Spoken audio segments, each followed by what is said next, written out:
সকাল সকাল রৌদ্রের মধ্যমা আঙ্গুল ধরে সাদা স্কুল ড্রেসটা পরে সবার থেকে বিদায় নিয়ে বেরিয়ে গেল জয়। সদর দরজা খুলে বাইরে বেরিয়ে যখনই গাড়িতে উঠতে যাবে তখনই জয় বায়না ধরল আইসক্রিম খাওয়ার।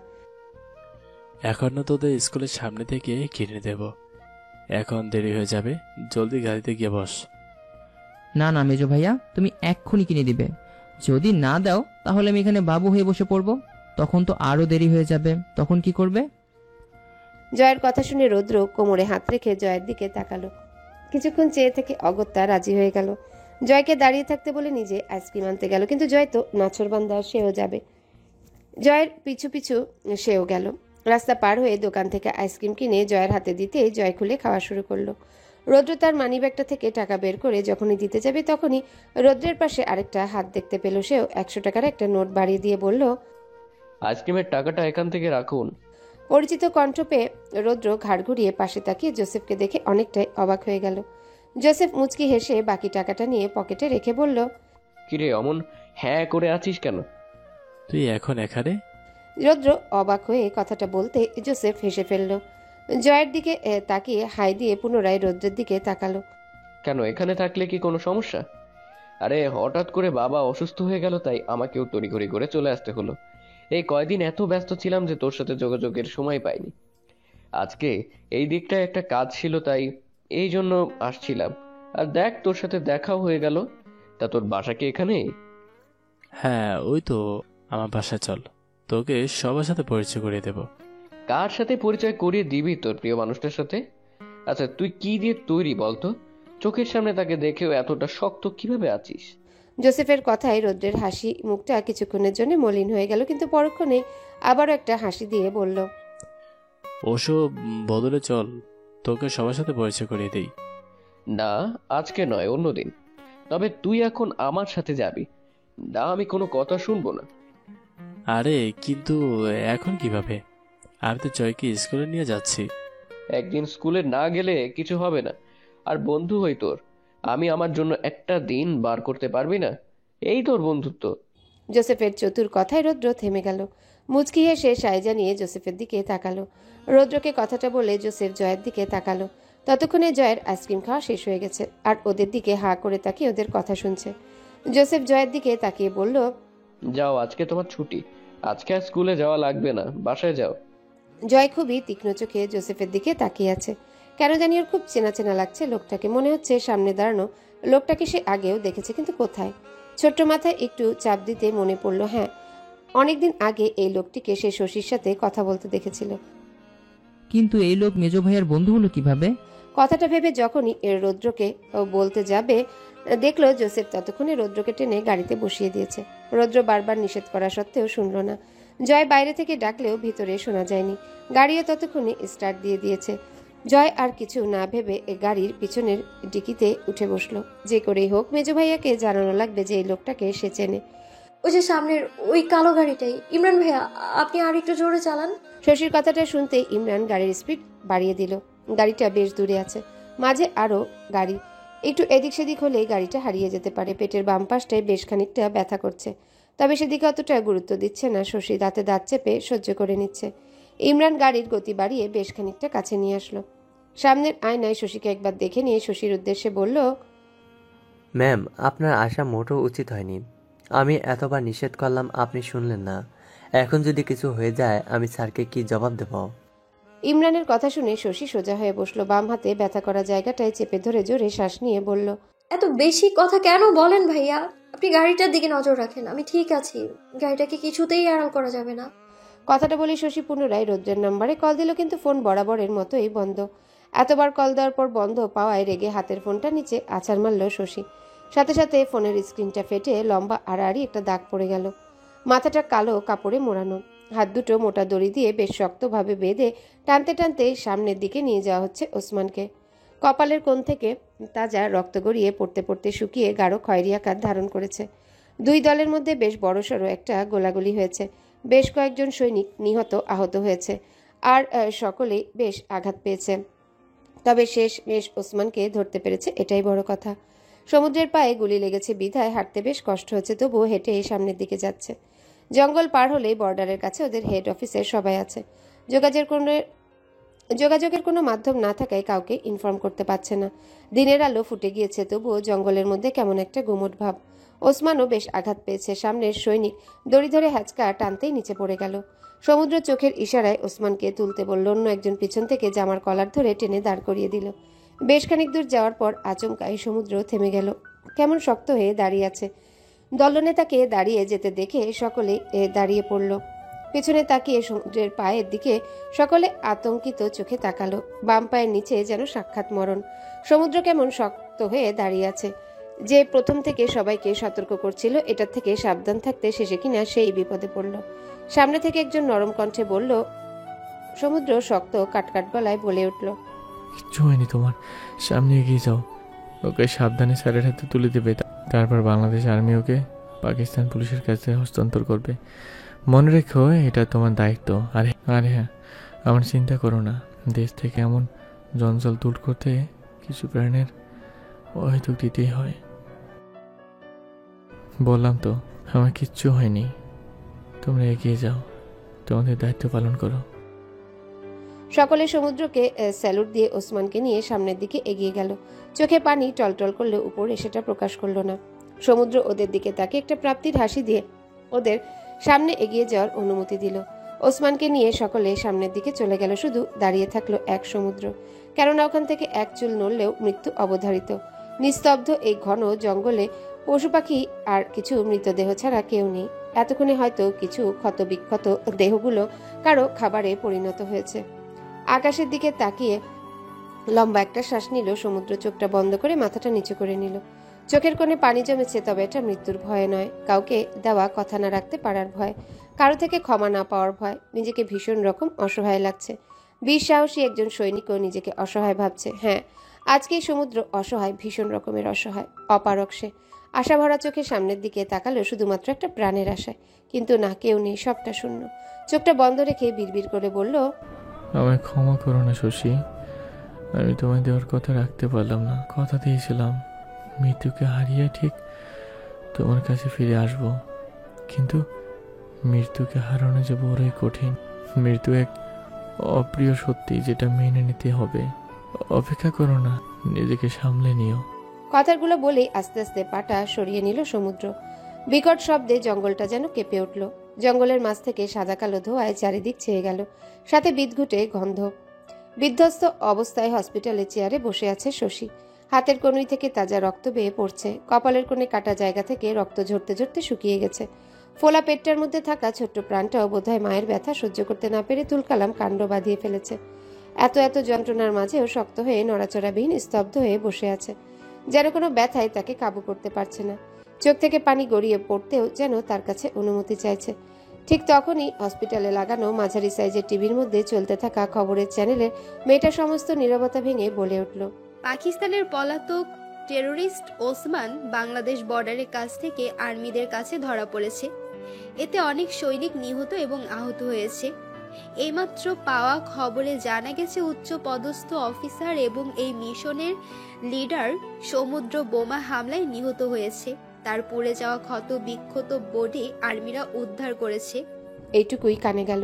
মেয়েটা হয়তো আরো কিছু বলল, তবে সেগুলোর কিছুই শশীর কানে গেল না।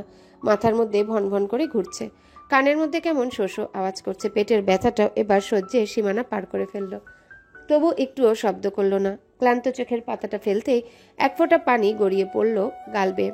উফ, এত যন্ত্রণা সহ্য করতে যে দম বন্ধ হয়ে আসছে। চোখটা বন্ধ করে বিড়বিড় করে একটা বাক্য আওড়ালো শশী। আপনি কথা দিয়েছেন সমুদ্র, ক্ষমা করব না আমি আপনাকে।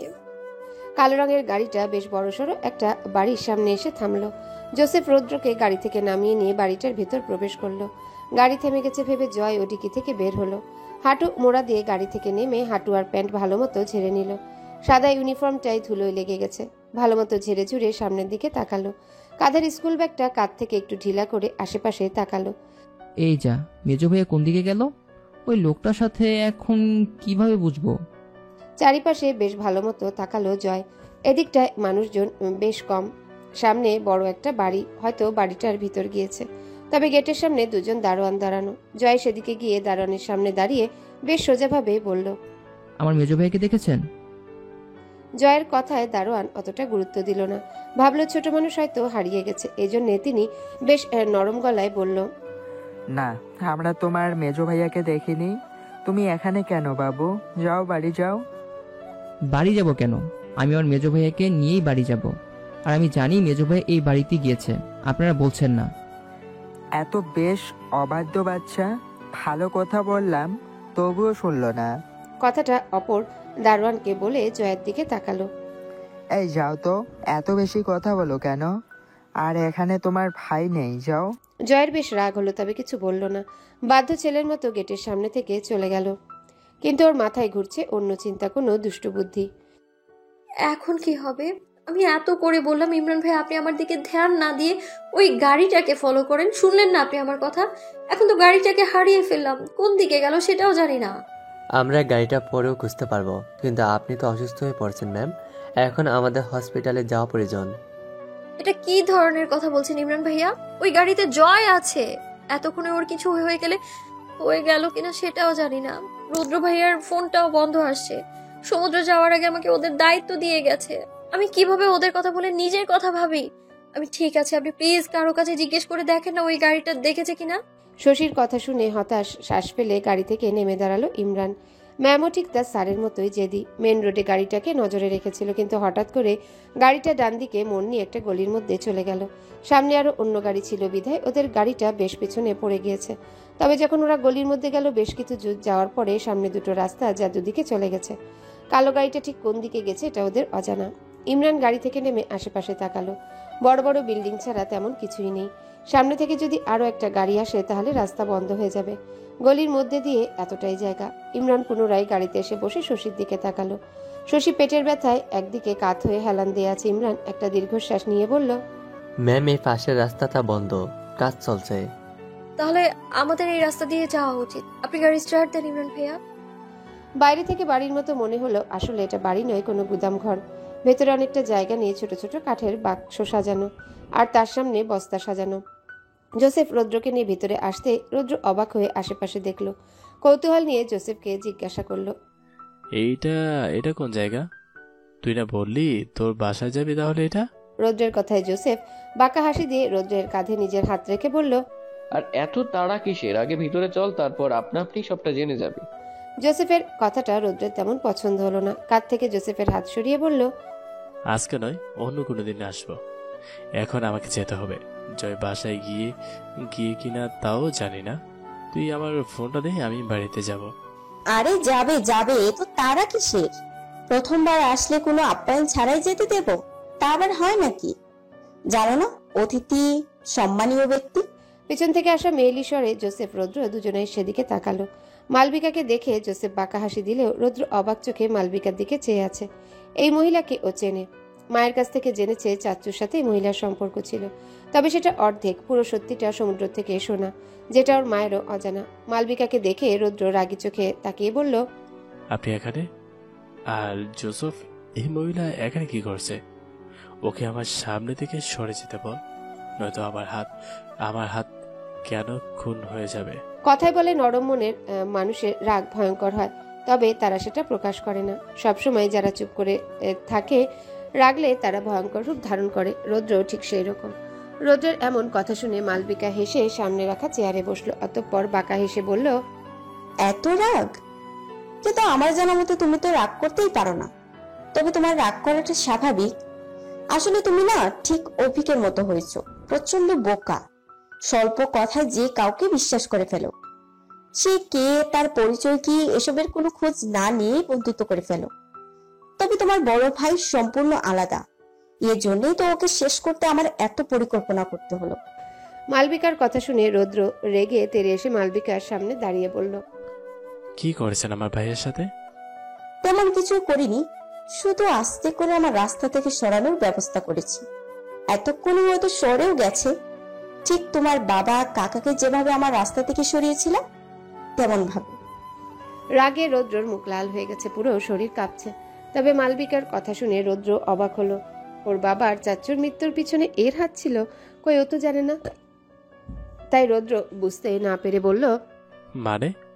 আচ্ছা, তাহলে আমাদের রৌদ্রবাবু দেখি কিছুই জানে না। সমুদ্র দেখে তোমাকে কিছুই জানাইনি? ওকে, ব্যাপার না, আমি তোমাকে সবটা জানাচ্ছি। কি বলো তো, কারো শেষ ইচ্ছাটা পূরণ করা আরেকজনের কর্তব্য। তোমার বাবা ছিল একজন সৎ আর্মি অফিসার, ঠিক সমুদ্রের মতো। তো সৎ হবে ভালো কথা, ঘুরে ফিরে আমাদের পিছনে লাগতে আসার কি দরকার ছিল? এর জন্য তো পুলিশ ছিলই। কিন্তু না, ওনার তো সব বিষয়ে নাক গলানোর স্বভাব। আমার বিজনেসের দিকে ঝোঁকটা বেশি ছিল, সাথে ছিল টাকার প্রতি লোভ। টাকার জন্য সবকিছু করতে রাজি ছিলাম, চতুর বুদ্ধির জন্য ভাইয়ের বেশ কাছের ছিলাম। আমার ভাই তখন সদ্য মন্ত্রী পদ পেয়েছে। কি বলতো, সৎ পথে না বেশি টাকা ইনকাম করা যায় না, হয়তো মানুষের দেশের সেবা করে কি লাভ। তাই জন্য আমরাও অন্য ব্যবসাও শুরু করলাম, কিন্তু সেটা তোমার বাবার পছন্দ হলো না।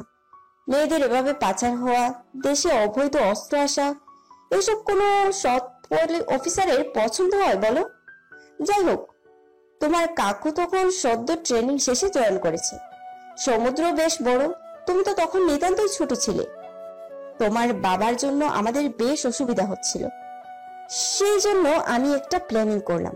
কি বলতো, তোমার বোকা কাকুকে প্রেমের ফাঁদে ফেলার। এইটুকু বলেই মালবিকা বাঁকা হাসি দিল। রৌদ্র পারে না সামনে থাকা মালবিকাকে নিজে হাতে খুন করতে। কোনো সন্তান এভাবে দাঁড়িয়ে দাঁড়িয়ে নিজের বাবা কাকার এমন নির্মম মৃত্যুর বর্ণনা শুনতে পারে না। মালবিকা আয়েশ করে পায়ের উপর পা তুলে বসে বলল, তবে তোমার বাবাকে মারতে আমাদের বেশি ঝামেলা পোহাতে হয়নি। সে নিজেই কোনো এক মিশনে গিয়ে মারা গিয়েছে। তবে হ্যাঁ, তোমার কাকাকে আমি নিজ দায়িত্বে মেরেছি। কথাটা বলেই মালবিকা হেসে দিল। রৌদ্রর মুখের দিকে তাকিয়ে পুনরায় বলতে শুরু করলো, তখন হয়তো জয় সম্ভবত তোমার মায়ের পেটে ছিল। তুমিও বেশ বড়ই। সমুদ্র তো বুদ্ধিমান হয়ে গিয়েছিল। কি বলতো, তোমার পরিবারের লোকেরা বেশ সহজ সরল, এই জন্য তাদেরকে বোকা বানানো ভীষণ সহজ। এত নিরীহ মানুষদের মারতে আমার ভীষণ খারাপ লেগেছিল, কিন্তু কি আর করার বলো, নিজে বাঁচতে হলে তো পথের কাঁটাকে সরাতেই হতো। অভিক আমার প্রেমে মজে ছিল। বোকা ছেলেটা বুঝতেও পারলো না সে কত বড় চক্রান্তের শিকার হচ্ছে। তবে আমার পুরো খেলাটা ভেস্তে দিল ওই সমুদ্র। আমাকে অন্য লোকের সাথে হোটেলে দেখে ফেলে। যুবক বয়স তো, সবকিছুতে কৌতূহল নিতান্তই বেশি। এর জন্যই আমাকে রীতিমতো ফলো করা শুরু করলো। অভিক তো ব্যস্ত, তার এসবের জন্য সময় কোথায়। কিন্তু সমুদ্র, সে আমার পিছু ছাড়লো না। আমার অজান্তে সবকিছু তদন্ত করলো, আর সবটা সুন্দর মতো অভিককে বলেও দিল। কিন্তু অভিক, সে তো প্রেমে অন্ধ ছিল। ভাইয়ের ছেলের কোনো কথা বিশ্বাস করবে কেন? তারপর ছোট মানুষ, হয়তো কোথাও ভুল হচ্ছে ভেবে পাত্তা দিল না। আমিও সেটা সুযোগ নিলাম।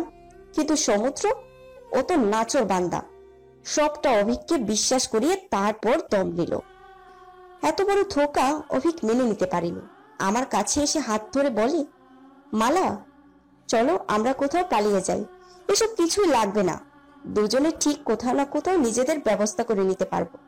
হায় গাধা একটা, এত ভালোবাসে যে ওদের কোথায় থাকে। উফ। কথাগুলো বলে অভিকের উপর হাসলো মালবিকা। কিন্তু আমি রাজি ছিলাম না, সরাসরি ওকে না করে দিই। তবে বেচারা প্রেমে ব্যথা পেয়েছিল, পেয়ে হিতাহিত জ্ঞান শূন্য হয়ে আমাকে হুমকি দিল, যদি না শুধরে যাই তাহলে আমাকে শাস্তি দিবে। ব্যাস, এটাই ওর কাল হয়ে দাঁড়ালো। ওই রাতেই পরিকল্পনা মতো ওকে বিষ দিয়ে শেষ করে দিল আমার দলের লোকেরা। কি বলতো, টাকার কাছে সবাই গোলাম। ওর সঙ্গীদের টাকা দিয়ে কিনে নিয়েছিলাম, কিন্তু খুব দুঃখ লাগলো, বেচারা মরে গিয়েও শান্তি পেল না। ওর ঘাড়ে দায় চাপলো ড্রাগস আর অবৈধ অস্ত্র পাচারের। অবশ্য এটা চাপেনি, আমিই চাপিয়েছিলাম। ক্যাপ্টেন অভিক ইকবাল লোভে পড়ে নিজের সততাকে টাকার কাছে বিক্রি করে খারাপ কাজের সাথে যুক্ত ছিল। নিজের মুখোশ খুলে যাওয়ার ভয়ে রাতের অন্ধকারে বিষ পান করে নিজের জীবন ত্যাগ করেছে। সুন্দর নিউজটা শুনলেও মন ভরে যায়। আজও সেই গ্লানি বয়ে বেড়াচ্ছে বেচারা, মরে গিয়েও শান্তি পেল না। মিছে মিছে দুঃখ পাওয়ার অভিনয় করলো মালবিকা। রৌদ্র রেগে তেড়ে এসে আচমকায় মালবিকার গলা টিপে ধরল, যেন আজকে এই মহিলাকে শেষ করে দিবে। আবার নিষ্পাপ পবিত্র চাচ্ছ চরিত্রের উপরে এমন নোংরা দাগ লাগানো তোর তোর একবারও ভয় লাগলো না? আরে সে তো তোকে ভালোবেসে ছিল, আর তুই তার সুযোগ নিলি। তোর মতো মহিলা দেশে থাকার কোনো অধিকার নেই। রৌদ্রের উপর যেন অসুরের শক্তি ভর করেছে, দম বন্ধ হয়ে যাবার উপক্রম মালবিকার। জোসেফ সহ আরো কয়েকজন মিলে রৌদ্রকে টেনে সরিয়ে আনলো। ছাড়া পেতেই কাশতে লাগলো। গলা ডলে পাশ থেকে পানি খেয়ে জোরে জোরে শ্বাস নিতে লাগলো মালবিকা। রৌদ্র নিজেকে ছাড়িয়ে জোসেফের কলার চেপে ধরে রেগে বলল, আর তুই কি বলবো? তোর ওপর আমার কোনো রাগ নেই, রাগ তো আমার নিজের ওপর হচ্ছে। কথাটা বলেই জোসেফের নাক বরাবর ঘুষি মারল। জোসেফ ছিটকে দূরে গিয়ে পড়ল। নিজের নাকে হাত দিয়ে দেখলো রক্ত গড়িয়ে পড়ছে। বাম হাতে সেটা মুছে উঠে দাঁড়িয়ে রেগে রৌদ্রর দিকে তেড়ে যেতে গেলে পিছন থেকে মালবিকা থামিয়ে দিয়ে বলল, না, কোনো মারামারি নয়। তুই বরং তোর বন্ধুকে আমাদের নতুন আসা জিনিসগুলো টেস্ট করা, একটাও বাদ রাখবি না। কি বলতো, আমরা আমাদের বাড়িতে আসা মেহমানদের একটু অন্যভাবে ট্রিট করি। কথাটা বলে মালবিকা বাঁকা হাসল। জোসেফ মালবিকার ইশারা বুঝতে পেরে বাঁকা হেসে রৌদ্রকে টেনে ভিতরে একটা রুমে নিয়ে গেল। রৌদ্রকে নিয়ে যেতেই ওখানে শশী আর ইমরান এসে উপস্থিত হলো। শশীর সামনে মালবিকাকে দেখে চমকে গেল। গেটের সামনে কালো গাড়িটা দেখে ভেতরে এসেছে, তবে এখানে এসে মালবিকাকে দেখবে এটা আশা করেনি। মালবিকা শশীকে দেখে অবাক হওয়ার অভিনয় করে বলল, আরে এসো এসো, আজকে তো দেখি আমার বাড়িতে চাঁদের হাট লেগে গেল। মানে আশা না করতেই সবকিছু হাতের নাগালে চলে আসছে। আর আসতে তো হবেই, সময়টা যে এখন মালবিকার। মালবিকার কথা শুনে শশী কোনো উত্তর দিল না। হাতটা পেটে রেখে বহু কষ্টে হেঁটে সামনে এসে দাঁড়িয়ে শান্ত কণ্ঠে বলল, জয় কোথায়? কথাটা শুনতে এবার মালবিকা সত্যি অবাক হলো।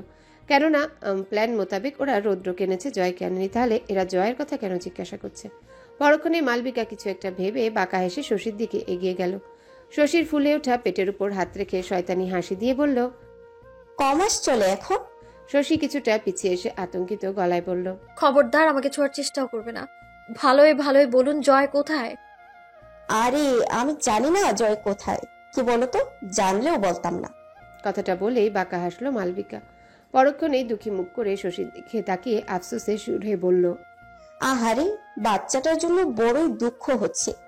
বেচারা বাবার মুখটাও দেখতে পাবে না। মালবিকার কথা শুনে শশী আতঙ্কিত চোখে মালবিকার দিকে তাকালো। তবে শশী কিছু বলার আগে ইমরান সামনে এগিয়ে এসে বলল, একদম মেমকে ভুলভাল কিছু বলবেন না, ভালোই ভালোই বলে দিন জয় কোথায়। আমরা পুলিশকে ইনফর্ম করে দিয়েছি, পুলিশ এসে সব কটাকে জেলে পড়ে দেবে। ইমরানের কথায় মালবিকা কিছু এলো গেল না। আরাম করে আবার চেয়ারে বসে পায়ের উপর পা তুলে বলল, হ্যাঁ আসুক পুলিশ, আমিও অপেক্ষা করছি। তবে আমাকে একটা কথা বলো, পুলিশ আসলে তোমরা কি বলবে? আমি জয়কে কিডন্যাপ করেছি? কিন্তু প্রমাণ কোথায়? আর তোমরাও এখানে নিজের ইচ্ছে এসেছো, কেউ তোমাদের জোর করে আনেনি। আর মুক্তিপণের জন্য তোমাদের কলও করিনি আমি। তাহলে এবার আমাকে বোঝাও, পুলিশ আমাকে কেন ধরবে? মালবিকার কথা এবার ইমরান দমে গেল, তবুও সেটা প্রকাশ না করে পুনরায় কিছু বলতে যেতেই ঘাড়ে কিঞ্চিত ব্যথা অনুভব হলো। সাথে সাথে সেখানে হাত দিতে পেছন থেকে কেউ তাকে ধাক্কা মেরে ফেলে দিল। শশী ভয়ে ইমরানের কাছে গেল, তবেও নিচে বসতে পারল না। পেটে চাপ অনুভব হলো। মালবিকার মুখ দিয়ে চুচু শব্দ করে বলল, মাঝখান থেকে এই বেচারাকে বলি হতে হলো। এসব নিরীহ মানুষকে মারতে আমার একদম ভালো লাগে না। যাও তো, ওকে বাইরে কোথাও সযত্নে ফেলে আসো। কি করছো ইমরান ভাইয়ের সাথে, সত্যি বলো। শশীর কথা শুনে মালবিকা শশীকে শান্ত করার ভঙ্গিতে বলল, আরে কুল কুল, ওকে প্রাণে মারিনি, শুধু বেশি লাফানোর জন্য শাস্তি দিয়েছি। দুজন লোক এসে ইমরানকে টেনে নিয়ে গেল। শশী সেদিকে তাকিয়ে আবারও কিছু বলতে যেতে একজন লোক জয়কে টানতে টানতে ভিতরে এনে মালবিকাকে বলল। কথাটা শুনতেই শশী পেছনে ফিরে জয়কে দেখল। মালবিকা জয়কে দেখে খুব খুশি হলো। ইশারায় লোকটিকে বলল জয়কে ছেড়ে দিতে। জয় ছাড়া পেতেই শশীকে জড়িয়ে ধরল। শশীও জয়কে আগলে নিল। মালবিকা কিছু বলল না। তখন ওখানে জোসেফ আসলো। ও শশী আর জয়কে খেয়াল করেনি। মালবিকার দিকে তাকিয়ে বলল, কাজ শেষ? মালবিকা বাঁকা হেসে ইশারায় পিছনে তাকিয়ে বলল, সবে তো শুরু। জোসেফও পিছনের দিকে তাকালো। অতঃপর শশীকে এখানে দেখে বলল, আরে বাহ, সমুদ্রের পুরো পরিবার যে এখানে, তাহলে আমাদের কষ্ট কম হয়ে গেল। না চাইতেই সবকিছু হাতের মুঠোয় হাজির। কথাটা বলে এক বিচ্ছিরি হাসি দিল। শশী ভয়ে জয়কে জড়িয়ে ধরে আছে। ভিতরে ভয় পেলেও বাইরে সেটা প্রকাশ করলো না, শুধু অপেক্ষা করতে লাগলো পুলিশের আসার। ওরা এখানে আসার আগে পুলিশকে লোকেশন পাঠিয়ে দিয়েছে, তবে আসতে এত দেরি কেন হচ্ছে? জোসেফ শয়তানি হাসি দিয়ে মালবিকার দিকে তাকিয়ে বলল, ও ফুপি, আমার মাথায় একটা দারুণ আইডিয়া এসেছে। বলে ফেলো। বাইরে সমুদ্রের প্রাণের স্ত্রী আর ভিতরে মাতাল ভাই, এদের দুজনকে দিয়ে একটা ভিডিও বানালে কেমন হয়? কালকের রসালো হেডলাইন, মৃত অফিসার সমুদ্রের স্ত্রীর সাথে তারই ছোট ভাইয়ের অন্তরঙ্গ গোপন ভিডিও ফাঁস। আহা, ভাবলেও শান্তি লাগছে।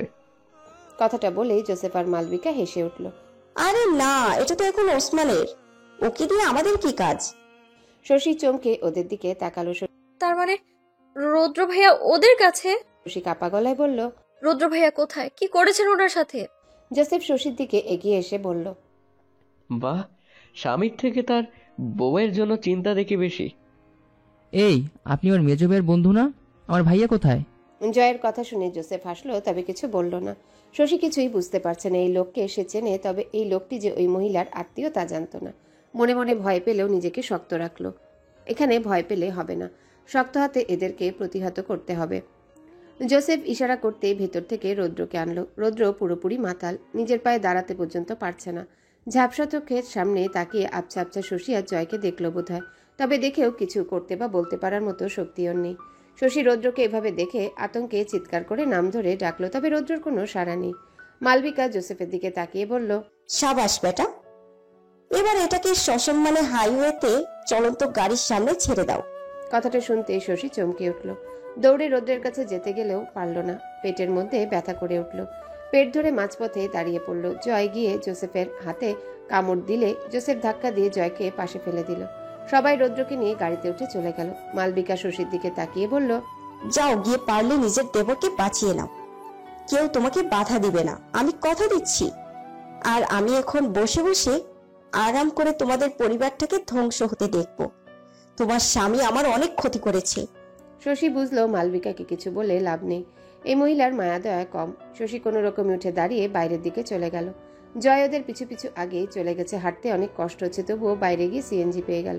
ওতে জয়কে নিয়ে উঠে বসলো। সোজা মেন রোডে গিয়ে গাড়ি থেকে নামতেই দেখলো রৌদ্র মাঝ রাস্তায় চলছে। শশী যেতে গিয়েও পারছে না, চলন্ত গাড়ি সাই সাই করে ছুটে যাচ্ছে, তার উপর পেটে অসহ্য যন্ত্রণা। জয় শশীর পাশে দাঁড়িয়েছিল, কাঁধের ব্যাগটা শশীর হাতে দিয়ে বলল, তুমি বসো, আমি ভাইয়াকে আনছি। শশী জয়ের হাত ধরে ফেললো, কথা বলতেও কষ্ট হচ্ছে। মাথা ঝাঁকিয়ে নিষেধ করলো যেন না যায়। তপ্ত দুপুরে রাস্তায় মানুষ কম, শুধু গাড়ি চলছে, আর যারা আছে তারা ফিরেও দেখছে না। শহরে এমনই হয়, কেউ যেচে এসে বিপদে পড়তে চায় না। জয় শশীর কথা শুনল না, হাত ছাড়িয়ে সামনের দিকে দৌড়ে গেল। শশী ব্যথা সহ্য করতে না পেরে ফুটপাতে বসে পড়েছে। বারবার নিষেধ করছে, তবে জয় শুনলে তো। রৌদ্র টলছে, কোনো হুঁশ জ্ঞান নেই। জয় কোনো দিকে না দেখে দৌড়ে যেতে গেলেই ডান দিক থেকে মালবাহী ট্রাক এসে ওকে ধাক্কা দিল। ছিটকে ইটের ফুটপাতে পড়ে গেল। সাদা ইউনিফর্ম লাল রক্তে ভিজে জবজবে হয়ে গেল। উপুর হয়ে পড়ে গলা কাটা মুরগির মতো ছটফট করতে লাগলো। শশী জয়ের অবস্থা দেখে চিৎকার করে কোনো মতে উঠে দাঁড়িয়ে ওর কাছে গেল। মাথা তুলে কোলের উপর নিতেই নেতিয়ে পড়ল। শশী চিৎকার করে সবাইকে ডাকছে, তবে কেউ শোনেনি। ওদিকে রৌদ্রকেও মালবিকার কথা মতো অন্য একটা গাড়ি এসে ধাক্কা দিল। রৌদ্র গাড়ির ধাক্কা খেয়ে রাস্তায় পড়ে গেল। শশী রৌদ্রের এমন অবস্থা দেখে চিৎকার করে কান্না করছে। পরপর দুটো অ্যাক্সিডেন্ট হয়, গাড়িগুলো থেমে গেছে। গাড়ি থেকে মানুষজন নেমে এসে দাঁড়িয়ে দেখছে, হাত দিতে ভয় পাচ্ছে। শশী পাগলের মতো কান্না করছে।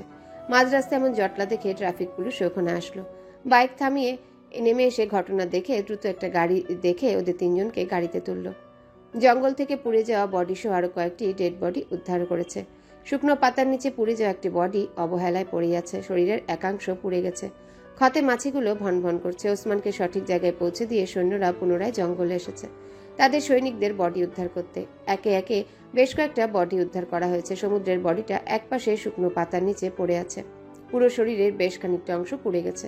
মাছি ভনভন করছে। সবশেষে সমুদ্রের কাছে আসলো। সকলের চোখে পানি টলমল করছে। সমুদ্রের সাথে তারা অনেক মিশনে সফল হয়েছে। তাদের স্যার, তারা একজন দায়িত্ববান অফিসারকে হারিয়ে ফেলল। সকলে এক সারিতে দাঁড়িয়ে সেলুট করলো সমুদ্রের বডিকে। অতঃপর হেড স্যারের আদেশে সমুদ্রের বডিকে তুলতে গেল। কাপা কাপা হাতে সমুদ্রের পুড়ে যাওয়া হাতটা ধরল। এই সেই মানুষ যে সবসময় সকল পরিস্থিতিতে সাহস জুগিয়েছে, সবসময় দায়িত্বের কথা মনে করিয়ে দিয়েছে। এই লোকটি এমন একজন যাকে দেখলে সম্মানে মাথা এমনি নুয়ে যায়। আজ সেই মানুষটা হারিয়ে গেল সারা জীবনের মতো। আর কেউ কখনো বলবে না সবসময় নিজের লক্ষ্যের দিকে এগিয়ে যাবে, আশেপাশে যা কিছুই হয়ে যাক না কেন।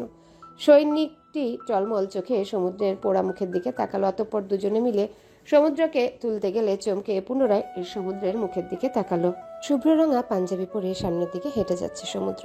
চারিপাশে পাখি, সমুদ্রের ডাক। প্রকৃতি কত সুন্দর, শুদ্ধ বাতাসে প্রাণ ভরে শ্বাস নিল। নিজেকে কেমন হালকা পাখির ন্যায় লাগছে। এত শান্তি কখনো অনুভব হয়নি। সামনে থেকে সাদা আলোর ঝলক থেকে তীক্ষ্ণ আলোর রশ্মি আসছে। সমুদ্র মন্ত্রমুগ্ধ হয়ে সেদিকে পানি এগিয়ে গেল। গোল বলের মতো জিনিসটা থেকে সাদা আলো ভেসে আসছে। সমুদ্র মোহিত হয়ে সেদিকে এগিয়ে যাচ্ছে। ওই তো ওর বাবা আর কাকু দাঁড়িয়ে আছে। দুজনেই শুভ্র রঙা পাঞ্জাবি পরে আছে। কত সুন্দর লাগছে, কতটা পবিত্র আর স্নিগ্ধ। হাত বাড়িয়ে সমুদ্রকে নিজের দিকে ডাকলো, যেন ছোট সমুদ্রকে কাছে ডাকছে আদর করার জন্য। সমুদ্র ছোট বাচ্চার মতো বাবার দিকে এগিয়ে গেল, যেন ওখানে সব সুখ লুকিয়ে আছে। যেন ছোট্ট সমুদ্র এখনই বাবার বুকে ঝাঁপিয়ে পড়বে। বাবার বাড়িয়ে দেওয়া হাতটা ধরার জন্য সেদিকে হাত বাড়াতেই হঠাৎ অনুভব হলো বাম হাতের একটা আঙ্গুলকেও শক্ত করে আঁকড়ে ধরেছে। সমুদ্র বাবার দিকে বাড়িয়ে দেওয়া হাতটা থেমে গেল। মাথা নিচু করে নিজের আঙ্গুলে ধরে রাখা মানুষটার দিকে তাকালো। ছোট্ট একটা প্রাণ, ওরই মতো শুভ্র রঙা পাঞ্জাবি পরে সমুদ্রের দিকে তাকিয়ে আছে। সমুদ্র তাকাতেই মিষ্টি করে হাসলো। সমুদ্র অবাক হয়ে সেই হাসির দিকে চেয়ে আছে। কত নির্মল আর পবিত্র সেই হাসি, দেখলেও ও প্রাণটা জুড়িয়ে যায়। সমুদ্র অবাক চাহনিতে সেদিকে চেয়ে থাকলো। সামনে থেকে পুনরায় সমুদ্রের নাম ধরে কেউ ডাকলো। সমুদ্রের ধ্যান ভেঙে গেল। সামনে থাকা বাবার দিকে চেয়ে সেদিকে হাত বাড়াতেই বাম হাতের আঙ্গুল ধরে রাখা ছোট্ট ও প্রাণটা মিষ্টি কণ্ঠে ডেকে উঠল। আহ, কি শান্তি এই ডাকটায়, কতটা মধুর এই ডাক। এত সুখ কেন এই ছোট্ট শব্দটায়। সমুদ্র অবাক হয়ে প্রাণটার দিকে চাইল। সেই ছোট্ট প্রাণটা মিষ্টি হেসে সমুদ্রের দিকে চেয়ে পুনরায় ডাকলো। এবার বুঝি প্রাণটা জুড়িয়ে গেল। হাঁটু মুড়ে বসলো সম্মুখে থাকা ছোট্ট প্রাণটা। তার ছোট দুটো হাত দিয়ে সমুদ্রের পুরো মুখে হাত বোলালো। কি নরম সেই ছোট্ট হাত দুখানা, যেন আঁকড়ে ধরলে মিলিয়ে যাবে। অতঃপর কপালের মাঝ বরাবর আস্তে করে চুমু দিয়ে মিষ্টি হাসলো। সমুদ্র অবাক চাহনিতে চেয়ে সেই হাসির সাক্ষী হলো। সমুদ্র চোখটা বন্ধ করে নিল। এই মুহূর্ত ওটা তো অনুভব করতে হবে। কত শান্ত, ভিতরটা একদম শান্ত হয়ে গেছে। আস্তে করে চোখ খুলতেই সামনে সেই ছোট্ট প্রাণটাকে আর দেখতে পেল না। ভেতরটা অশান্ত হয়ে উঠল। ওর বাবা কাকাও নেই। সেই সাদা আলোটা মুহূর্তের মধ্যে অদৃশ্য হয়ে গেল। ঝলমল করতে থাকা চারিপাশটা কেমন কালো অন্ধকারে ছেয়ে গেল। আর সেই ছোট্ট প্রাণটা কালো অন্ধকারের মধ্যে হারিয়ে যেতে যেতে চিৎকার করে বলে উঠল। কিন্তু সমুদ্র, ও যেন পাথর হয়ে গেছে, হাত পাও নাড়াতে পারছে না। কি হলো হঠাৎ? হাত বাড়িয়ে কাছে টানতে পারছে না সেই প্রাণটাকে, শুধু বড় বড় চোখে তাকিয়ে রইল। হঠাৎ সেই কালো অন্ধকার থেকে বেরিয়ে আসলো এক নারী। খোলা চুলের সাদা শাড়ি পরিহিত এক নারী। কি করুণ তার মুখখানি, কতটা ব্যথিত সে। সমুদ্রের দিকে করুণ চোখে তাকিয়ে আছে। নারীটার সামনে এসে সেই ছোট্ট প্রাণটির ছোট হাতটি ধরল।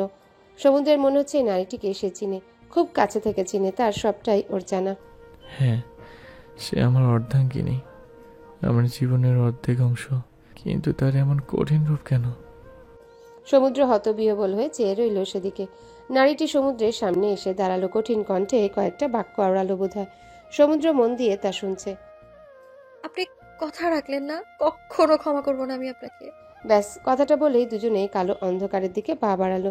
ছোট্ট প্রাণটা নারীটার সাথে কালো অন্ধকারে হারিয়ে যেতে যেতে ঘাড় ফিরিয়ে সমুদ্রের দিকে চেয়ে পুনরায় মিষ্টি করে হাসলো। সমুদ্র চিৎকার করে ডাকতে চাইল, কিন্তু কোনো আওয়াজই বের হলো না। শরীরের সমস্ত শক্তি দিয়ে ডেকে উঠল তাদের। পুরো শরীরে ব্যান্ডেজে মোড়ানো নিথর দেহটা হসপিটালের বেডে পড়ে আছে। মুখের অক্সিজেন মাস্কটার কাজও বোধহয় শেষ, আর কোনো আশা নেই। ডাক্তার নিরাশ হয়ে যখনই মাস্কটা খুলতে যাবে তখনই বেশ জোরে ঘুমিয়ে উঠল সমুদ্র। সৈন্যরা যখন সমুদ্রের ডেড বডিটা তুলতে যাচ্ছিল তখনই একজন চমকে উপরের দিকে তাকিয়ে বলল, এ যেন মৃত্যুর দুয়ারে দাঁড়িয়ে কড়া নাড়ছে। ব্যাস, ওপাশ থেকে কেউ দরজাটা খুলে দিলে ইহকালের জীবনের সমাপ্তি। সৈনিকের কথা শুনে মেজর তাপস চমকে সেদিকে তাকালো। কি বলছো কি? ওকে জলদি উঠাও, আর যত দ্রুত সম্ভব এখান থেকে বের করো। মিডিয়ার সামনে পড়া যাবে না, পড়লে ওখানে আরো বেশি দেরি হবে। সৈনিকের কথা শুনে মেজর নিজের মুখটা কঠিন করে বলল, এটাই যে সাহসী অফিসার সমুদ্র এই মিশনের শহীদ হয়েছে। শশীকে ভর্তি করা হয়েছে, অবস্থা খুব একটা ভালো নয়। এই শরীরে এত দৌড়ঝাঁপ সহ্য হয়নি। স্যালাইন চলছে, তবে শশীর কোনো জ্ঞান নেই। গ্রাম থেকে সকলে চলে এসেছে। ইমরানকে পুলিশ উদ্ধার করেছে। মাথায় ব্যান্ডেজ নিয়ে অপারেশন থিয়েটারের সামনে সমানে পায়চারি করছে। শাহানারার অবস্থাও খুব একটা ভালো নেই। 3 ছেলের এমন অবস্থার কথা শুনলে কোন মাই সুস্থ থাকতে পারে না। ওনাকে ভর্তি করা হয়েছে। বেশ অনেকক্ষণ পর ডাক্তার বেরিয়ে আসলো। ডাক্তারকে দেখতেই সবাই সেদিকে এগিয়ে গেল। ডক্টর সবাইকে আসতে দেখে উনিও তাদের দিকে গেল। জামশেদ দ্রুত ডাক্তারকে জিজ্ঞাসা করলো, জয়া রুদ্রের কি অবস্থা ডাক্তার? দেখুন, কথাটা খারাপ লাগলেও আপনাদের শুনতে হবে। সত্য সবসময় শুনতে খারাপ লাগে। ছোট ছেলেটা মানে জয়, ওর আঘাতটা বেশ গভীর, মাথায় বেশ আঘাত পেয়েছে, সেরে উঠতে সময় লাগবে। তবু আপাতত বিপদমুক্ত। সামনে কি হবে সেটা বলতে পারছি না। আর রুদ্র? জামশেদ কথাটা বলতেই ডাক্তার বিষণ্ণ স্বরে বলল, আই এম সরি, ওনাকে আমরা বাঁচাতে পারলাম না। আসলে ওনার শরীরে এত পরিমাণ ড্রাগস দেওয়া হয়েছিল যে ওনার শরীর এটা নিতে পারেনি। আর তাছাড়া উনি আগে কখনো এসব সেবন করেননি, এই জন্য প্রভাবটা বেশি পড়েছে। তার উপরে এই অ্যাক্সিডেন্ট, আমাদের হাতে কিছুই ছিল না। উনি হসপিটালে আসার আগেই মারা গিয়েছেন, মানে স্পট ডেথ। এই একটা কথাটায় ওখানে থাকা প্রতিটা মানুষের কথা বন্ধ করে দিল। সবাই নির্বাক হয়ে বসে পড়ল। শাহানারাকে কিভাবে সামলাবে ওরা? তার থেকেও বড় সমুদ্রের কথাটা কিভাবে জানাবে? দুই ছেলের এমন করুণ পরিণতি কোনো মায়ের পক্ষে সহ্য করা সম্ভব নয়। কোনো মা বাবাই চায় না তারা বেঁচে থাকতে তাদের চোখের সামনে তাদের সন্তানের মৃত্যু হোক। জামশেদ মাস্টার খুব কঠিন মনের মানুষ, তবু এখন কেমন ভেঙে পড়েছে। তবে তাকে শক্ত থাকতে হবে, সামলাতে হবে তার মেয়েকে। ইমরান নিচে মাথায় হাত রেখে বসে পড়েছে। সে থাকতেও কিছুই করতে পারল না। যে স্যার তার এতবার জীবন বাঁচিয়েছে, তার পরিবারের জন্য কিছুই করতে পারল না। এই অপারগতা ভিতরটায় যেন কুড়ে কুড়ে খাচ্ছে। নার্স এসে জানালো শশীর জ্ঞান ফিরেছে। পারভিন দৌড়ে শশীর কাছে গেল। দরজা খুলে কেবিনে যেতেই দেখলো শশী বেডে চোখ বন্ধ করে শুয়ে আছে। দরজা খোলার শব্দ পেয়ে শশী সেদিকে তাকালো।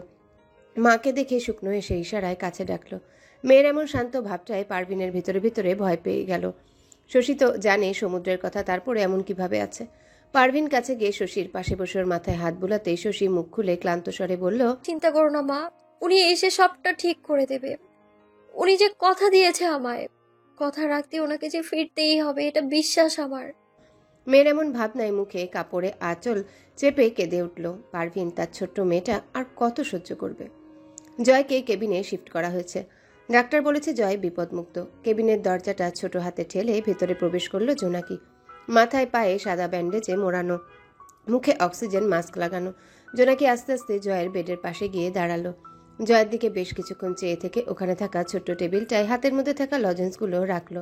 লজেন্স রেখে জয়ের মাথার কাছে গিয়ে বন্ধ চোখের দিকে তাকিয়ে বলল, নাও, এইসব তোমার, আমি আর তোমার থেকে নেব না, তোমাকে কামড়েও দেব না।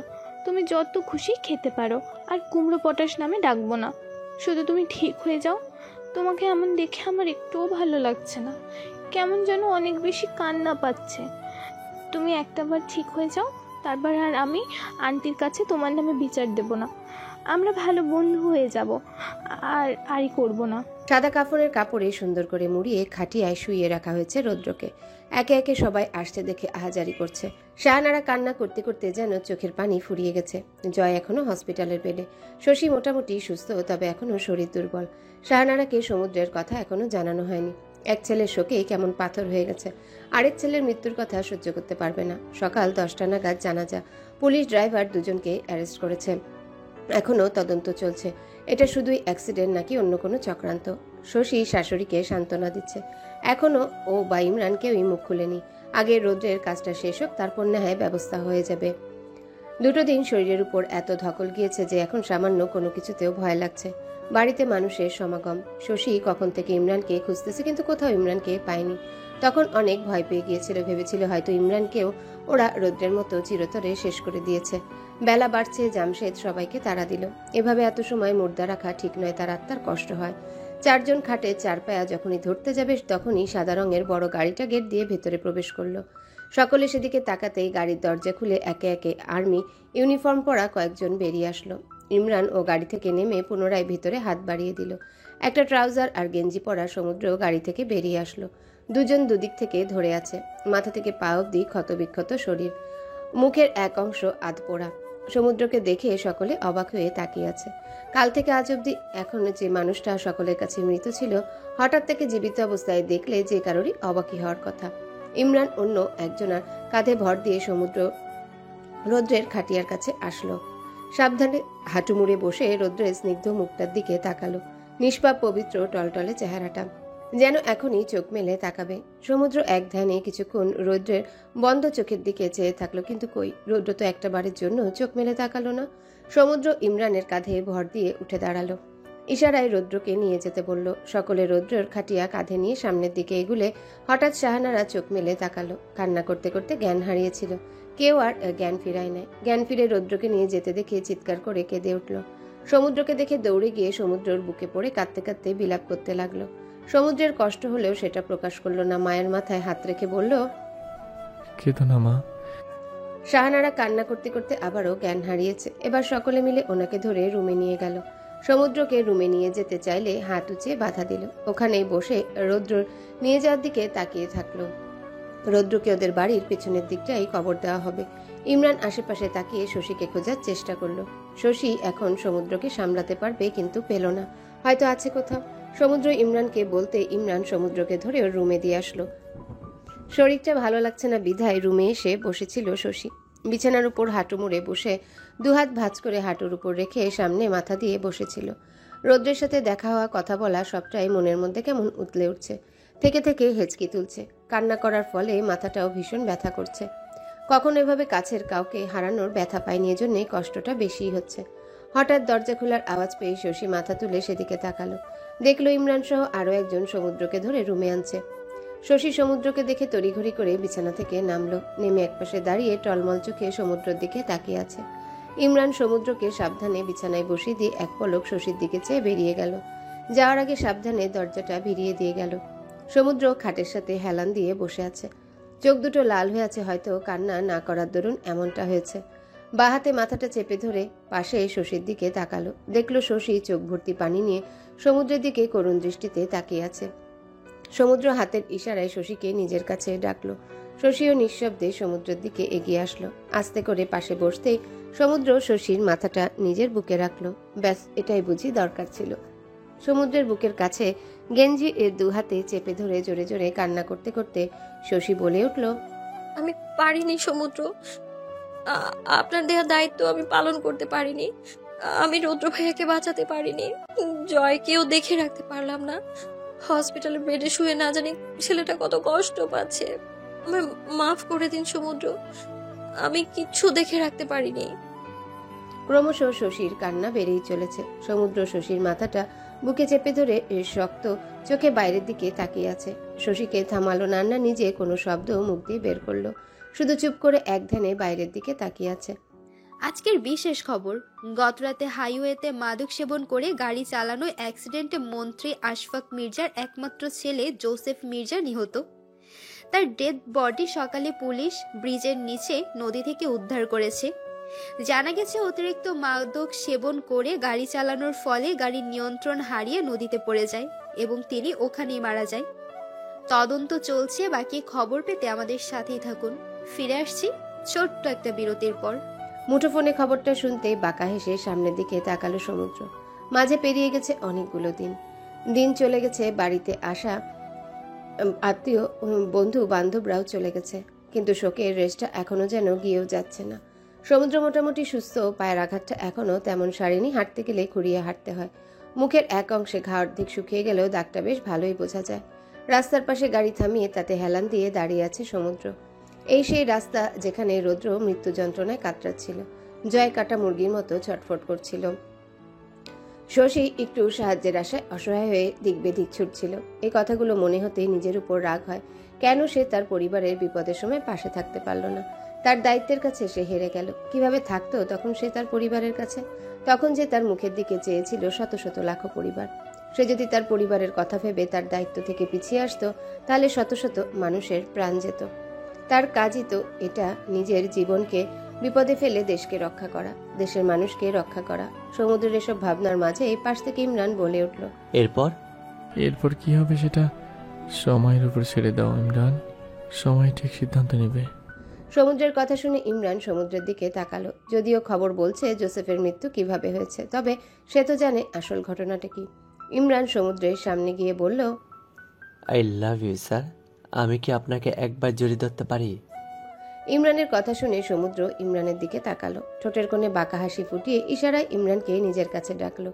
ইমরানও হেসে সমুদ্রকে জড়িয়ে ধরে সরে এসে চোখের পানি মুছতে মুছতে বলল, রুদ্রিনী, তাতে কি হয়েছে? আমি তো আছি, কথা দিচ্ছি কখনো আপনাকে ছেড়ে যাব না। ছোট ভাই হয়ে সর্বদা আপনার পাশে থাকব। এই ইমরানের জান আপনার জন্য সব সময় হাজির। কথাটা একটু সিনেমেটিক হয়ে গেল না ইমরান? সমুদ্রের কথাটা শুনতেই ইমরান হেসে ফেলল। কলিং বেলের আওয়াজ পেয়ে শশী ভারী পেট নিয়ে দরজার দিকে এগিয়ে গেল। বাড়িতে দরজা খোলার মতো সে ছাড়া আপাতত কেউ নেই। জয় রুমে ঘুমাচ্ছে। শাহানারা কেউ ঘুমের ওষুধ দিয়ে ঘুম পাড়িয়ে রাখা হয়েছে। কাজের খালাও ছাদে গিয়েছে কাপড় শুকাতে দিতে। শশী উঠে দরজা খুলে দিতেই অবাক হয়ে সামনে তাকালো। সাদা ফর্সা বাদামি চোখ, লাল চুলের একটা মেয়ে দাঁড়িয়ে আছে। নিঃসন্দেহে যে কেউ প্রথম দেখায় বুঝে ফেলবে মেয়েটা বিদেশি। কিন্তু এই বাড়িতে বিদেশি কেউ কেন আসবে? লিজা বড় বড় চোখ করে শশীর দিকে তাকিয়ে আছে। ওর সামনে দাঁড়ানো ছোটখাটো গড়নের চিকন ফুলে ওঠা পেট নিয়ে দাঁড়িয়ে থাকা মেয়েটাই শশী, রৌদ্রের সেই ছোট্ট শশী। লিজা শশীকে দেখে মিষ্টি হেসে হাত বাড়িয়ে ভাঙা ভাঙা বাংলায় বলল, হাই, আমি লিজা। তুমি নিশ্চয়ই শশী? আমি তোমাকে প্রথম দেখাতেই চিনে ফেলেছি। কোনো বিদেশি মেয়ের মুখে নিজের নাম শুনে শশী যেন পুরো অবাক। ওর জানা মতে ও এত জনপ্রিয় কেউ নয় যে সুদূর বিদেশ থেকে কেউর সাথে হাত মেলাতে আসবে। অবাক হয়ে হাত বাড়িয়ে দিল। হাত মিলিয়ে অবাক কণ্ঠে বলল, আপনি আমাকে চেনেন? কিন্তু কিভাবে? শশীর প্রশ্ন শুনে লিজা হাসল। লিজা মেয়েটাই যেমন সবসময় হাসিটা যেন মুখে লেগে থাকে। পুনরায় মিষ্টি হেসে বলল, আমি লিজা, রৌদ্রের বন্ধু। আসলে বেশ কয়েকদিন হলো রৌদ্রের কোনো খবর নেই। কত টেক্সট মেল করলাম, তবুও কোনো খবর নেই। ও বোধহয় এটাও জানে না যে ও কত বড় একটা পুরস্কার পেয়েছে। ওর আঁকা ছবি সবার মন কেড়েছে। আমাদের সবাইকে পিছনে ফেলে ও সামনে এগিয়ে গিয়েছে। কোথায় সে? ওকে একটু ডেকে দাও তো। এখন মার দেবো না। বাড়িতে এসে তোমাদেরকে সবাইকে ভুলে গিয়েছে। এবার শশীর কাছে সবটাই পরিষ্কার হলো। তবে রৌদ্রর কথা শুনতেই মনটা খারাপ হয়ে গেল। লিজাকে নিয়ে ভেতরে আসলো। লিজাও নিজের সাথে আনা বড় একটা কিছু র্যাপিং পেপারে মোড়ানো জিনিসটাকে টেনে ভিতরে আনলো। শশী সোফায় বসতে বললে লিজা বসে আশেপাশে তাকালো। কিছুই মাথায় ঢুকছে না। শশী লিজাকে সবটা বলতেই লিজা যেন পাথর হয়ে গেল। এতটা দূর থেকে যে বন্ধুর জন্য ছুটে আসলো, তার এমন করুণ পরিণতি শুনলে কেই বা ঠিক থাকতে পারে? কোনো মতে কান্না আটকে কাপা কণ্ঠে শশীকে জিজ্ঞাসা করলো লিজা, কোথায় ও? শশী লিজাকে রৌদ্রের কবরটা দেখিয়ে দিতে লিজা শশীকে থামিয়ে দিয়ে বলল, তুমি থাকো, পাগলটার সাথে আমার অনেক কথা জমে আছে। আমি একাই যেতে পারবো। তোমাকে আর কষ্ট করে যেতে হবে না। এখানে বসে থাকো, আমি কথা শেষ করেই আসছি। কথাটা বলেই লিজা রৌদ্রের কবরের দিকে চলে গেল। শশী অবাক চাহনিতে সেদিকে চেয়ে থাকলো।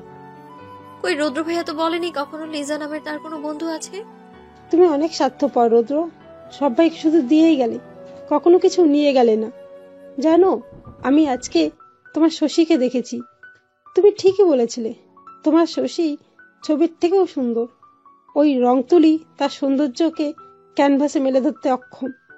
তুমি শুধু আড়ালেই ভালোবেসে গেলে, বিনিময়ে ভালোবাসা পেলে না, বরং দু হাত ভরে কষ্টটাকে আপন করে নিলে।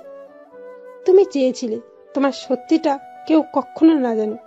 কথা দিচ্ছি, কেউ কখনো জানতে পারবে না। এক পাগল প্রেমিক ছিল যে কিনা কাউকে উজাড় করে ভালোবেসে গিয়েছিল। কখনো অপর পক্ষ থেকে ভালোবাসা আশা করেনি। তুমি ঠিকই বলেছিলে, কিছু কিছু সত্যি ভীষণ অপ্রিয় হয়। সেই সত্যিটা কখনো সামনে না আসাই সবার জন্য মঙ্গল। তাই হবে, আসবে না সামনে। আমার সাথে সাথে এই অপ্রিয় সত্যিটা অনেক দূরে চলে যাবে। কখনো তোমার শশীর সামনে আসবে না। তোমার শশী জানতেও পারবে না কেউ তাকে পাগলের মতো ভালোবেসেছিল। ওপারে ভালো থেকো। আমি ঈশ্বরের কাছে প্রার্থনা করব পরের জন্মে যেন শশী শুধুমাত্র তোমারই হয়ে পৃথিবীতে আসে। এত সবের মাঝে আমি একটা কথা ভুলে বসেছি, তোমার শশী তোমার সাথেই চলে গিয়েছে। এখন যাকে দেখছি সে রৌদ্রের শশী নয়, সে সমুদ্রের শশী। ওপারে ভালো থেকো বন্ধু। কথাগুলো বলে চোখ বন্ধ করে নিল লিজা। ফর্সা গাল বেয়ে পানির ফোঁটা থুতনি থেকে টপ করে মাটিতে পড়ল। বেশ খানিকক্ষণ রৌদ্রের কবরের দিকে তাকিয়ে থেকে চলে গেল। একের পর এক প্রমাণ এসে পৌঁছেছে মিডিয়ার হাতে মন্ত্রী আশফাক মির্জার বিরুদ্ধে। দেশ থেকে লাখ লাখ টাকা বাইরের দেশে পাচার সহ অবৈধ অস্ত্র, দেশে আনা ড্রাগসের ব্যবসা সহ নারী পাচারের মতো জঘন্য কাজের সাথে উনি জড়িত। মোট কথা মন্ত্রী পদের বেশ ভালোই সুযোগই নিয়েছেন উনি। ওনার সাথে যারা ছিল সবাই ধরা পড়েছে। তবে ওনার বোন মালবিকা মির্জা পালিয়েছে। এখনও তাকে গ্রেফতার করা যায়নি। হাতে হ্যান্ডকাপ পরিয়ে পুলিশ টানতে টানতে তাকে নিয়ে যাচ্ছে। জনতা রাগে ক্ষোভে ওনার বাড়ি ভাঙচুর করেছে। পুলিশ তাকে জিপে উঠিয়ে নিয়ে গেল। সমুদ্র সেই গাড়ির দিকে এক ধ্যানে তাকিয়ে আছে। স্যার, আপনার কি মনে হয় উনি ওনার প্রাপ্য শাস্তি পাবে? যদি টাকা খাইয়ে আবার বেরিয়ে আসে তাহলে? ইমরানের কথা শুনে সমুদ্র বাঁকা হাসল। বুকে গুজে রাখা হাতটা ইমরানের কাঁধে রেখে বলল, তুমি একটু বেশি ভাবো সব বিষয় ইমরান। সব কাজ তো শেষ হলো, এবার তোমার একটা বিয়ে দেওয়ার পালা। সমুদ্রের কথা শুনে ইমরান লজ্জা পেল। মাথা নিচু করে লাজুক হেসে কিছু মনে পড়ার ভঙ্গিতে সমুদ্রের দিকে তাকিয়ে বলল, এখনো সব কাজ শেষ হয়নি স্যার, আরও একটা কাজ বাকি আছে। ইমরানের কথা শুনে সমুদ্র কিছু বলল না। ইমরানের থেকে চোখ সরিয়ে আকাশের দিকে তাকিয়ে লম্বা একটা শ্বাস নিয়ে বলল, যাওয়া যাক। ইমরান সমুদ্রের কথা মতো গাড়িতে উঠে বসল। তাদের গন্তব্য শহরের বাইরে। অসমাপ্ত কাজ সমাপ্ত করতে হবে। অন্ধকার একটা রুম, বাইরে থেকে একটু আলো, ভিতরে আসার কোনো ব্যবস্থা নেই। ঘরের মধ্যে অবস্থান করলে বাইরে দিন নাকি রাত সেটা জানাও যেন অসাধ্য। হঠাৎ শব্দ করে রুমের দরজাটা খুলে গেল। ফাঁকা পেয়ে যেন বাইরে তেজি সূর্যের আলোটা লাফ দিয়ে ভেতরে প্রবেশ করলো। ধুলোমাখা শাড়িতে উস্কো খুস্কো চুলে, হাঁটুতে মাথা গুজে কেউ রুমের মধ্যে বসে আছে। রুমের মধ্যে আলো এসেছে এটার আভাস পেয়ে মাথা তুলে সেদিকে তাকালো। চোখের সামনে চারজোড়া পা এসে থামলো। মালবিকা মাথা তুলে সামনে আসা ব্যক্তিটির দিকে তাকিয়ে কর্কশ কণ্ঠে বলল, লিপ্ত কেন দিচ্ছ না আমায়? দেখেছেন স্যার, এত কিছুর পরও এই মহিলার তেজ এখনো কমেনি। কেমন আপনার সাথে উঁচু গলায় কথা বলছে। মন চাইছে এক্ষুনি একটা রড দিয়ে মাথা পাঠিয়ে দেই। ইমরানের কথা শুনতেই মালবিকা ইমরানের দিকে তাকিয়ে তাচ্ছিল্যের হাসি হাসলো, যেন ইমরানকে উস্কে দিতে চাইছে। সমুদ্র এক ধ্যানে মালবিকার দিকে তাকিয়ে আছে। কিছু সময় পর বলল, মৃত্যু এটা তো আমার হাতেই নেই, এটা একমাত্র একজনের হাতেই আছে। আর আপনার যখন সময় হবে ঠিক তখন মৃত্যু আপনার সম্মুখে এসে দাঁড়াবে।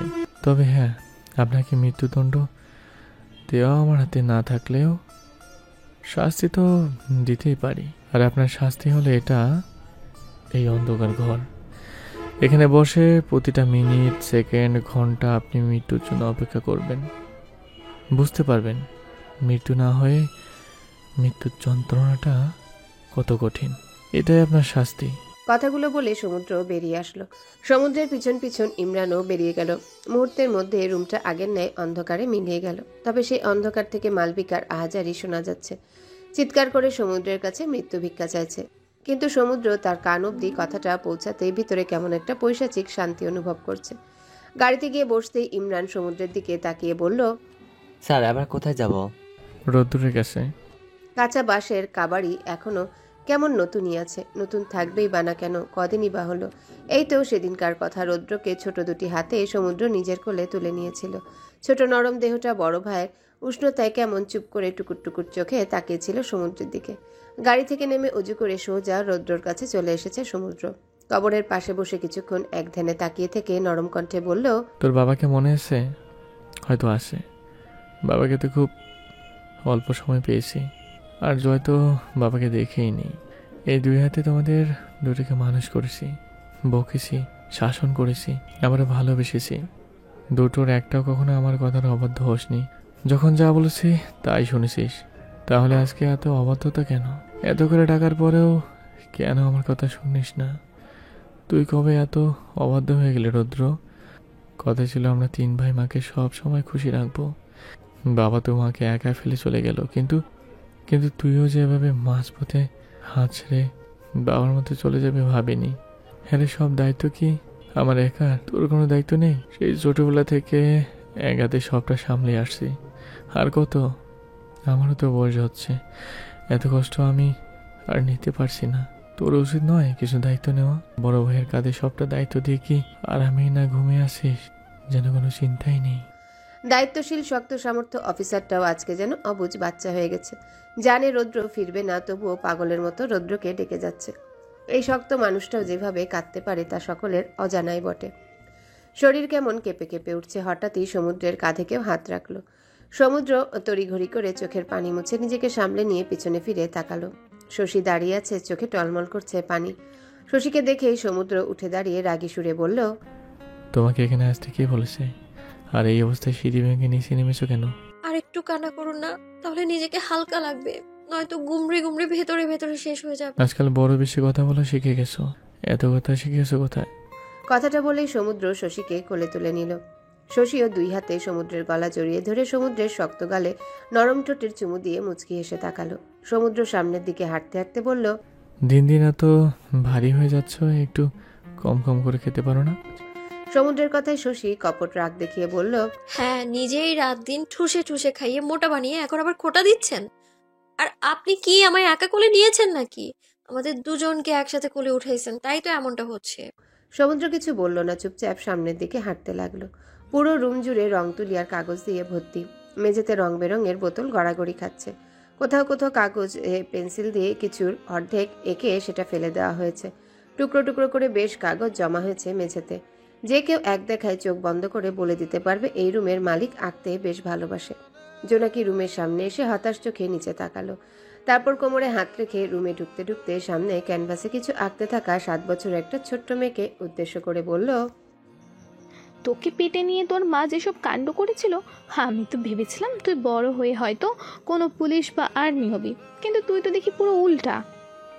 জোনাকির কথা শুনে সামনের মেয়েটা ঘাড় বাঁকিয়ে পিছনে তাকালো। কোকড়ানো চুলগুলো একসাথে ঝুটি করা, মায়ের মতোই চুলগুলো পেয়েছে। মিষ্টি হেসে জোনাকির দিকে চেয়ে বলল, তুমি দেখো খালামণি, ওই ঘরে মায়ের যে ছবিটা আছে, আমি ঠিক ওই রকম ভাবে মায়ের ছবি আঁকবো।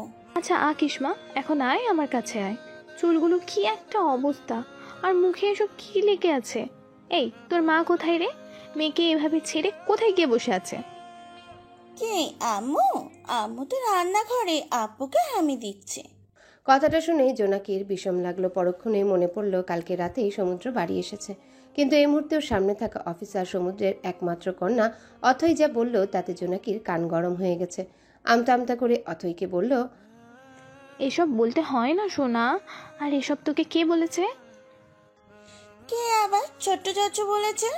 অথয়ের মুখ থেকে কথাটা শুনতেই জোনাকি মুখ বাঁকিয়ে ফেলল, নিজে তো গোল্লাই যাচ্ছে, সাথে এটা কেউ নিয়ে যাচ্ছে। মনে হয় আমার নামে কেউ সুনাম করেছে। আসলে কেউ মনে মনে আমার নামে সুনাম করলেও তা আমার কানে ঠিকই চলে আসে। বিড়বিড় করে বলল।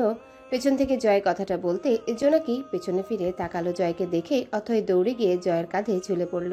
জয়ও অথয়কে নিজের কাঁধে নিয়ে বলল, আম্মা, আপনি সব মূর্খেদের মতো কথা বলেন কেন? আপনার খালামণি কি আর্ট সম্বন্ধে কিছু বোঝে নাকি? আমি বলছি আপনি একদিন অনেক বড় আর্টিস্ট হবেন, আর ওই ঘরে আপনার মায়ের যে ছবিটা আছে ঠিক তার মতোই আপনিও একদিন আঁকতে পারবেন। নিজের সম্পর্কে এমন কথা শুনে জোনাকি রেগে জয়ের দিকে তাকালো। তেরে গিয়ে আঙ্গুল উঠিয়ে বলল, নিজে কি হ্যাঁ কুমড়ো পটাশ একটা, খেয়ে খেয়ে নিজেকে হাতের মতো বানিয়েছো। এই হ্যালো মিস, আস্তে একটু থামুন।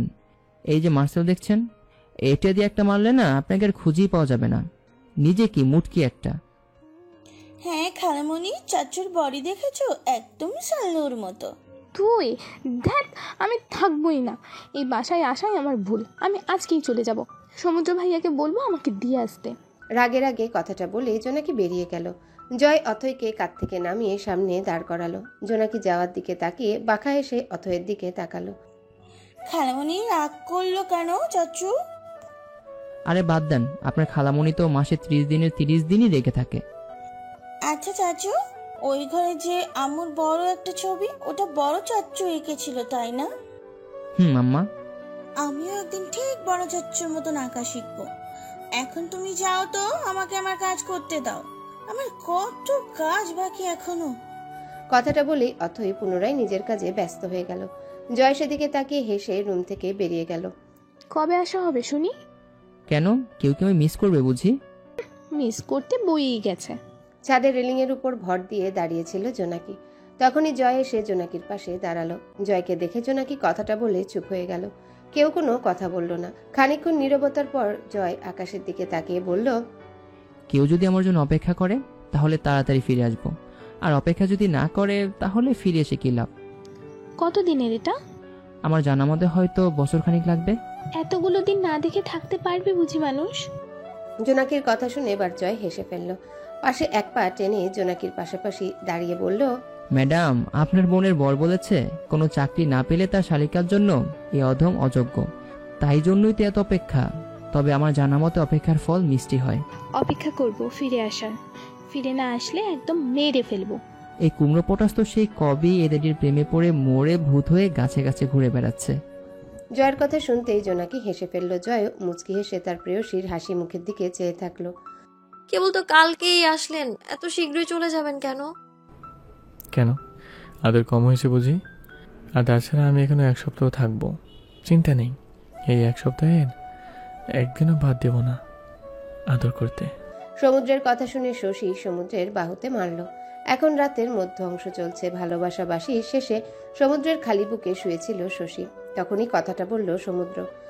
এবার যাওয়ার সময়, জয়ও যাবে, ওর ট্রেনিং শুরু হবে।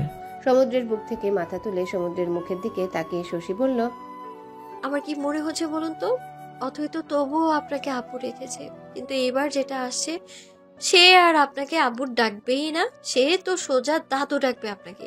দিন দিন তো বুড়া হয়ে যাচ্ছেন। কি এত বড় কথা? তোমার কি মনে হয় আমি বুড়ো হয়ে যাচ্ছি? এই যে একটু আগে তোমাকে এত আদর করলাম, তোমার কি মনে হয়েছে যে আমি আর আগের মতো আদর করতে পারি না? ছি, কি সব কথা বলেন? তো গভীর রাত, এক কাঁথার মধ্যে দুজন স্বামী স্ত্রী একজনের শরীরে অন্যজনের সাথে লেপ্টে আছে। ভিতরে ভালোবাসা আর উন্মাদনা। এই মধ্যে এইসব সীমারেখা কথা বলো না তো, নীতি কথা বলো। তাহলে সরি বস, আমি সাধু সন্ন্যাসী নই। এই আপনি আর ভালো হলেন না? আমি যদি ভালো হয়ে যাই না, তাহলে আর বছর বছর মা ডাক শুনতে পাবে না। ধুর, আপনার সাথে কথা বলাই বেকার, ছাড়ুন আমায়, ঘুমাবো। তো কথা বলতে বলছে কে? এখন কি কথা বলার সময়? এখন তো অন্য কিছু করার সময়। আর কিসের ঘুম? এতদিন পর ভোর কাছে আসলাম, রাতে নাক ডেকে ঘুমানোর জন্য নাকি? আচ্ছা, আপনার কাজের ওখানে জানে তাদের রাগী গম্ভীর স্যার কত বেফাস আর বেহুদা কথাবার্তা বলে? ওদের স্যার ওদের সাথে যেভাবে কথা বলার প্রয়োজন সেভাবেই বলে, আর রাতের অন্ধকারে বউয়ের সাথে যেভাবে কথা বলার দরকার সেভাবেই বলেছে। এই কথা না বলে চুপ থাকো, আমাকে আমার কাজ করতে দাও, আর পারলে একটু আমার সাথে তাল মিলিয়ে আমাকে সাহায্য করো। কথাটা বলেই সমুদ্র সবচেয়ে প্রিয় অর্ধাঙ্গিনীকে ভালোবাসতে ব্যস্ত হয়ে গেল। এই রাত যে ভালোবাসার রাত, এক সময় রাত ফুরিয়ে যাবে, দিনের আলো ফুটবে, কিন্তু সমুদ্র তার অর্ধাঙ্গিনীকে ভালোবেসে ফুরাতে পারবে না।